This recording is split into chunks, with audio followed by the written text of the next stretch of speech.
Virtual reality का cardiology में कैसे यूज़ कर सकते हैं, हार्ट के मैनेजमेंट में, हार्ट पेशेंट्स के मैनेजमेंट में कैसे यूज़ कर सकते हैं, आज इस चीज़ को डिस्कस करेंगे।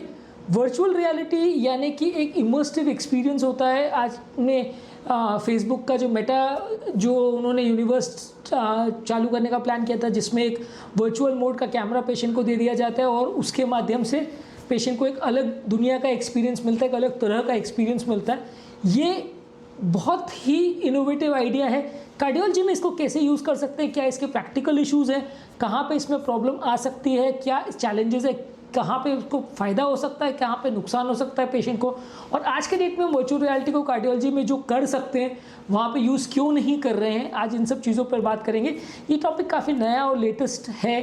काफ़ी इनोवेटिव चीज़ों पर या ऐसी चीज़ें जो प्रैक्टिकल है,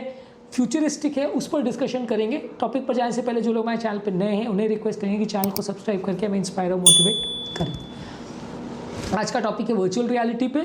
वर्चुअल रियलिटी बेसिकली जैसे फेसबुक ने मेटा का जो वो बनाया था, उसमें एक आई गियर रहता है जिसको पेशेंट आंखों के सामने पहनता है और उसको कंटिन्यूस वहाँ पे इमेजेस दिखती रहती है। तो ऑब्वियसली ये बहुत इमर्सिव एक्सपीरियंस होता है जिसमें पेशेंट एक अलग तरह की दुनिया में पहुँच जाता है और वो अपने आप को उसमें एक 3D जैसे पिक्चर में अपने आप को पाता है, अपने को एक अलग दुनिया में पाता है, अपने आप को उस एक्सपीरियंस के साथ इन्वॉल्व कर सकता है। तो कार्डियोलॉजी में इसको बहुत अच्छी तरह से यूज़ कर सकते हैं कि पेशेंट को उसके ट्रीटमेंट के बारे में और उसकी लाइफ के बारे में, उसके रिहैबिलिटेशन के बारे में सब कुछ बहुत इमर्सिव वे में सिखाया जा सकता है। मान लीजिए ट्रीटमेंट में एक 3D फिल्म या आपने कुछ इस तरह का डेवलप कर लिया जिसमें पेशेंट को उसकी एक्सपीरियंसेस के बारे में बताएंगे, आपकी एंजियोप्लास्टी में क्या होता है, एंजियोप्लास्टी के दौरान उसको कैसा महसूस होगा। एक ऐसा फिल्म आपने बना लिया जिसमें एंजियोप्लास्टी के दौरान का एक्सपीरियंस पेशेंट को दिया जाएगा। ये उनके लिए यूज़फुल है जो बहुत ज़्यादा एंग्शियस है, तो वो एंजियोप्लास्टी के एक्सपीरियंस को या सर्जरी के दौरान खुद के एक्सपीरियंस को महसूस कर सकेंगे, थिएटर रूम के एनवायरनमेंट को देख सकेंगे, तो ज़्यादा घबराएंगे नहीं। सेकेंडली, एंजियोप्लास्टी के प्रोसीजर के दौरान किस तरह से स्टेंट कर सकते हैं उसको एक एनिमेशन के द्वारा पेशेंट को इस टेक्नोलॉजी के द्वारा दिखाया जा सकता है, जिसे पेशेंट प्रॉपरली देख सकता है, इमेजिन कर सकता है, समझ सकता है, ज़्यादा बेटर वे में डिस्कस कर सकता है। क्योंकि इसमें होता क्या है, नॉर्मली तो हम पेशेंट को जब भी बोलते हैं कि भाई इस तरह से आपका ब्लॉकेज है, उसमें स्टेंट डालना पड़ेगा या बाईपास करना पड़ेगा, तो पेशेंट को वेगली थोड़ा सा समझ में आता है और पेशेंट हाँ उसको बोलना पड़ता है, क्योंकि डॉक्टरों के लिए भी बड़ा मुश्किल है उसको समझा पाना कि भाई इसमें ये चीज़ होगी आपके साथ, इस तरह से पेशेंट को ट्रीट किया जाएगा, ये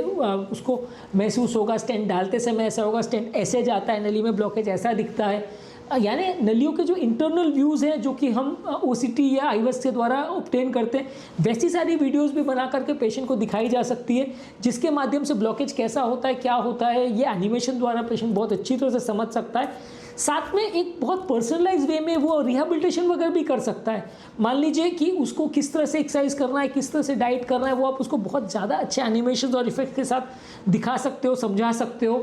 रिहैबिलिटेशन में भी उसको किस तरह से एक्सरसाइज करना है, कौन कौन सी एक्सरसाइज को कैसे करना है, उस एक्सरसाइज के दौरान उसको कैसा महसूस होगा, वो 3D के साथ इफेक्ट के साथ उसको बताया जा सकता है।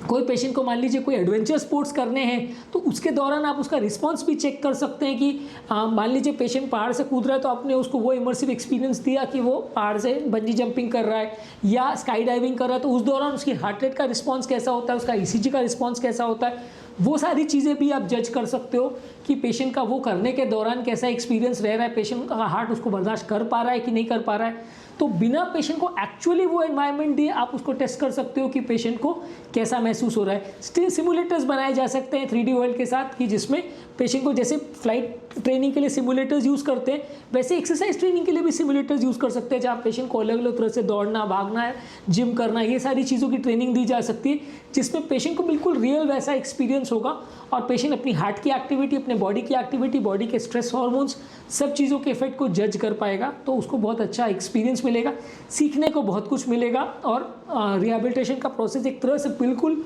चेंज हो जाएगा। बिल्कुल पेशेंट की जो रिहैबिलिटेशन का जो तरीका है बिल्कुल चेंज हो जाएगा अगर इस टेक्नोलॉजी को हम इनकॉर्पोरेट करते हैं। पर प्रॉब्लम इसमें थोड़ा सा ये आता है कि इस तरह की टेक्नोलॉजी को यूज़ करना या इस तरह की टेक्नोलॉजी को रेगुलर बेसिस पे अवेलेबल करना थोड़ा मुश्किल है। अगर इस तरह की टेक्नोलॉजी को हम इंटरनेट द्वारा कनेक्ट भी करते हैं तो डॉक्टर और पेशेंट के द्वारा वर्चुअल कंसल्टेशंस भी हम करवा सकते हैं। मान लीजिए कि डॉक्टर आपको इंटरनेट द्वारा कंसल्ट कर रहे हैं और वर्चुअल आई के द्वारा आप उसको देख रहे हैं या वर्चुअल गियर के द्वारा आप उसको देख रहे हो, तो डायरेक्ट कंसल्टेशन करने का भी एक्सपीरियंस मिल सकता है आपको, या डायरेक्ट 1-to-1 आपके हेल्थ केयर प्रोवाइडर भले वो 500 किलोमीटर दूर भी आपसे हो या 5000 किलोमीटर दूर भी हो, तो भी आप उसको 1-to-1 इंटरेक्ट कर सकते हैं, उसको एक अलग तरह का आपको उसमें भी एक एक्सपीरियंस मिल सकता है। तो एक तरह का वर्चुअल कंसल्टेशन भी जो कि ज़्यादा रियलिस्टिक हो। ऑब्वियसली वीडियो कंसल्टेशन में आजकल वैसा एक्सपीरियंस मिल ही जाता है, लेकिन फिर भी वर्चुअल कंसल्टेशन करके या एक और इमर्सिव एक्सपीरियंस पेशेंट के लिए क्रिएट कर सकते हैं। ऑब्वियसली सबसे बड़ा इसमें इशू आता है कि कॉस्ट, क्योंकि इस तरह के जो गियर्स हैं वो हर पेशेंट को अगर अलग से गियर दिया जाएगा या उसको दिखाने के लिए आप कई घंटे स्पेंड करोगे तो उसमें कॉस्ट बहुत ज़्यादा आएगा, क्योंकि एट अ टाइम हमारे यहाँ पे इतने सारे पेशेंट्स होते हैं, 50-100 पेशेंट्स आते हैं, तो हर एक के लिए इंडिविजुअल गियर लेना या इस तरह का मास्क लेना काफ़ी कॉस्टली हो सकता है, क्योंकि एक एक डिवाइस का कॉस्ट लाखों में भी आ सकता है। तो वो अमाउंट पे हॉस्पिटल को बेयर करना, फिर उतना टाइम इस पर स्पेंड करना, और ऑब्वियसली ये सारी टेक्नोलॉजी हर 2-4 साल में आउटडेटेड हो जाती है, फिर हर 2-4 साल में उसको नया खरीदना, फिर से रीपरचेज करना, वो टेक्नोलॉजी को बार बार अपडेट करना, सॉफ्टवेयर अपडेट करना, कुछ टेक्निकल प्रॉब्लम्स आ गए तो उसे मैनेज करना, तो ये सब थोड़ा सा कॉस्ट इशूज़ आता है। और पेशेंट भी उस चीज़ के लिए खर्चा करने को तैयार हो, वो भी कई बार इशूज़ आ सकते हैं। कई बार ऐसा हो सकता है कि पेशेंट भी उतना मनी स्पेंड करने को तैयार नहीं हो कि उसको हम मान लीजिए ऐसा करते हैं कि इस तरह का एक्सपीरियंस के लिए आपको आपका ट्रीटमेंट कॉस्ट में 10-15-20,000 कॉस्ट बढ़ जाएगा। तो अपना मार्केट वैसे भी बहुत ज़्यादा प्राइस सेंसिटिव मार्केट है, कई बार पेशेंट भी उतना एडिशनल अमाउंट पे करने को रेडी नहीं होते हैं, तो वो भी एक थोड़ा इशू बन जाता है। नेक्स्ट इंपॉर्टेंट इशू कि इस तरह की वर्चुअल रियलिटी की जो ट्रेनिंग्स है उसकी कितनी एक्यूरेसी और कितनी रिलायबिलिटी है, कई बार वो भी डाउटफुल होता है, क्योंकि कई बार इस तरह के आपने एनिमेशन वगैरह बना तो दिए पर पेशेंट को कितना समझ में आ रहा है। तो पेशेंट भी बहुत टेक सेवी होना चाहिए कि उसको सब कुछ समझ में भी आए कि क्या एक्जैक्टली चल रहा है, उसको यूज़ करते भी आए वो गियर, और उसके बाद फिर वो कितना एक्यूरेट आपने एनिमेशन बनाया है, कितना एक्यूरेटली आपने उसको रिप्रोड्यूस किया है, पेशेंट की एक्चुअल प्रॉब्लम को आपने कितना अच्छी तरह से डिपिक्ट किया है, वो कई बार रिलायबल उतना नहीं माना जा सकता। इसके अलावा इस तरह की चीज़ों में स्टाफ को ट्रेन करना और सारे जो टेक्निकल पर्सन्स इन्वॉल्व है उनको ट्रेन करना, उनको मेंटेन करना, उनको सैलरीज पे करना, उस तरह के डिपार्टमेंट्स को पूरा क्रिएट कर पाना, वो भी हॉस्पिटल्स के लिए और पेशेंट के लिए फाइनेंशियल बर्डन बन जाता है। और एक और इशू ये भी आता है कि कुछ पेशेंट जिनको एपिलेप्सी का प्रॉब्लम है या वर्टिगो वगैरह का प्रॉब्लम है, उसको इस तरह के गियर्स को यूज़ करने में, या क्लॉस्ट्रोफोबिया वगैरह का प्रॉब्लम है, उनको इस तरह के गियर्स को यूज़ करने में कई बार प्रॉब्लम भी आ सकती है, डर भी लग सकता है, एपिलेप्सी भी चालू हो सकती है, चक्कर भी आ सकते हैं। तो इस तरह के इश्यूज उनके सामने क्रिएट हो सकते हैं अगर वो इस तरह का ट्रेनिंग उनको दिया जाता है। अच्छा तो ज़रूर है, पर लेकिन इसके कुछ लिमिटेशंस भी है। फ्यूचर में ऑब्वियसली ये चीज़ों में बहुत ज़्यादा स्कोप अवेलेबल है, धीरे धीरे करके ये टेक्नोलॉजीज फ्यूचर में आएंगी, सस्ती भी होते जाएंगी। आज जो गियर्स हैं वो लाखों में अवेलेबल हैं, वो हो सकता है कल को बहुत सस्ते भी अवेलेबल हो जाए। सेकेंडली उनके साथ जो बनाए वाले फिल्म्स हैं या एनिमेशंस हैं या जो इफेक्ट्स हैं वो भी बहुत ज़्यादा इजीली अवेलेबल होने लग जाए, तो पेशेंट्स को समझाना भी बहुत ज़्यादा इजी हो जाएगा, पेशेंट को इस तरह की टेक्नोलॉजी में यूज़ करवाना भी इजी हो जाएगा, और फ्यूचर में पेशेंट्स भी ज़्यादा टेक सेवी होने लगेंगे, ज़्यादा टेक्नोलॉजी को समझने लगेंगे, तो वो इसको ज़्यादा इजीली यूज़ भी कर पाएंगे और इसका फ़ायदा भी ज़्यादा ले पाएंगे, तो वो भी फ्यूचर में शायद ट्रेंड्स चेंज होंगे। तो बेसिकली एक फ्यूचरिस्टिक टेक्नोलॉजी है आज के डेट में, क्योंकि कॉस्ट कंसर्न्स है, क्योंकि यूजेज कंसर्न्स है, क्योंकि इस तरह का डिपार्टमेंट क्रिएट करना और मैनेज करना मुश्किल है, तो इसलिए से आज की डेट में तो इतना यूज़ नहीं होता है ये सब चीज़ें।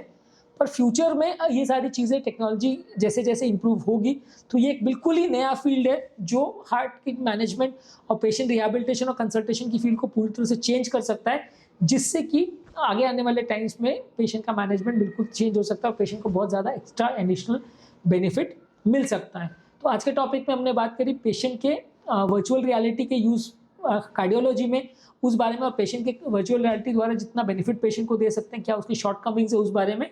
जो लोग हमारे चैनल पे नए हैं उन्हें रिक्वेस्ट करेंगे कि चैनल को सब्सक्राइब करें। जो लोग हमारे चैनल पे बहुत डिटेल वीडियोस नहीं देखना चाहते उनके लिए रेगुलर बेस पे हम यूट्यूब शॉर्ट्स अपलोड कर रहे हैं, जिसमें सारे टॉपिक का ब्रीफ समरी हम आपको देते हैं, तो इसको आप हेल्थ टिप्स की तरह अपने फ्रेंड्स, फैमिली और सोशल मीडिया ग्रुप्स में या रिलेटिव्स के साथ शेयर कर सकते हैं। ये सारा कंटेंट को हम फेसबुक और इंस्टाग्राम पे भी अपलोड कर रहे हैं, तो वहाँ पे भी आप हमें देख सकते हैं और फॉलो कर सकते हैं।